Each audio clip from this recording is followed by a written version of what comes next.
Do a really good job of picking pitchers apart. I come from a program where our volunteer assistant was at the University of Missouri, and his head coach, Coach Usa, was huge on picking pitchers apart. A good friend of mine coached at Stanford last year, is now at Oregon. They have a whole cross-body check system on how we pick up pitcher tendencies, what we're looking for, how we know that they're throwing breaking balls or fastballs. So we are really big on that. And with that, our base runners are really big on pretty much if we know breaking ball's coming, we're going to go. And that also lets our hitter know, without having to verbalize anything, that if we're in that system and we know what this guy's throwing, the minute they see out of their peripherals that the runner's going, they're like, okay, it's a breaking ball. I'm either going to look for something hung or I'm going to take it and get that guy to second base. So it's a big thing for us. Inversely, if they don't go, they know fastball's coming. There's a good chance for me to go drive a pitch right here. So we've got kind of our two different types of pitchers. We've got our guys that are going to mix up timing, mix up holds and looks, and those guys are the guys that we're, like, at all times we're stealing off the pitcher. We're never really worried about, catchers can have a 185 back there. We're still going to go off this guy right here. It's all feel off of him. So we talked to our guys at first to start the year. We're going to get out. We're going to get out to our lead. Boom. We want to be in a good place to come out to 10 feet. This is where we're going to take our initial stance. When the pitcher comes set, we're going to get out to 12 feet. Boom. So now our guys are at 12 feet. It's a big lead. Biggest thing we talk to them about is like, hey, you can 100% get back to the bag. We have yet to get a guy kicked off at first this fall. Not from a pitcher. Not from a pitcher, yeah.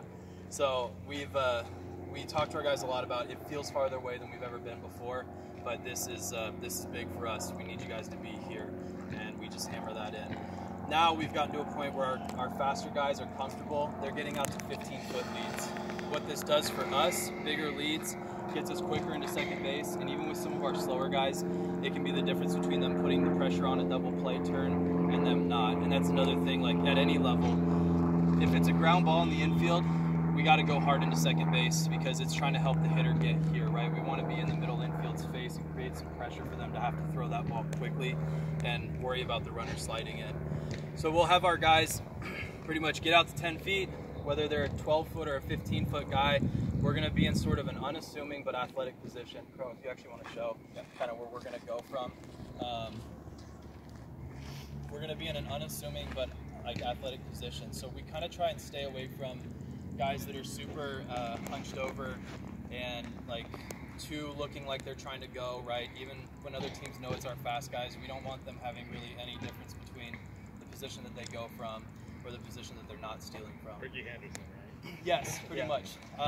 And I show our guys a lot of examples of, like, you know, take D. Gordon how you will. I know he's not the biggest on-base percentage guy, but the dude flat out steals bags. He's great. And D. Gordon a lot of times ends up just being right here. I'm from Seattle, so big Mariners fan. Love D. So we try and get our guys to replicate that, just sort of an unassuming but athletic stance. A lot of times, too, with pitchers that'll mix up their timing to the plate, we'll have our guys kind of start picking up and putting down their feet so that we're in an athletic position. At any given time, we are trying to get our right foot moving in sync with when the pitcher's left foot's going to pick up. So we know that if we get to here at the point where the pitcher's left foot's picking up, we're pretty much moving in momentum.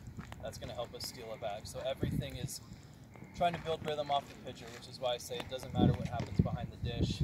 This guy is who we're stealing off of. So with our pitchers that are mixing up looks or long hold guys or whatever, this is what we do. Now, there are a lot of pitchers at our level who are timing guys. So, sorry for my Pac-12 fans, but UCLA is what we're going to work off of. It's what schools have been working off for years, right? So that's our rhythm.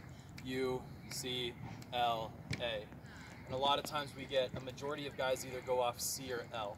So those are our pitchers that once they come set, they are a U, C, pick up and go, or they're set and they're U, C, and like off of U, they're going. So with those guys, especially our faster guys, we're going to get them out to a 6-foot lead, and then we're going to try and shuffle and go or walk into a steal off of first base. So from here, if Coach Crow knows that I'm an L guy, when I come set, boom, I'm here, it's U, C, L. He's going to try and shuffle and land at the point where I'm picking up to go to the plate. It just helps our guys get pretty much a running start into second base.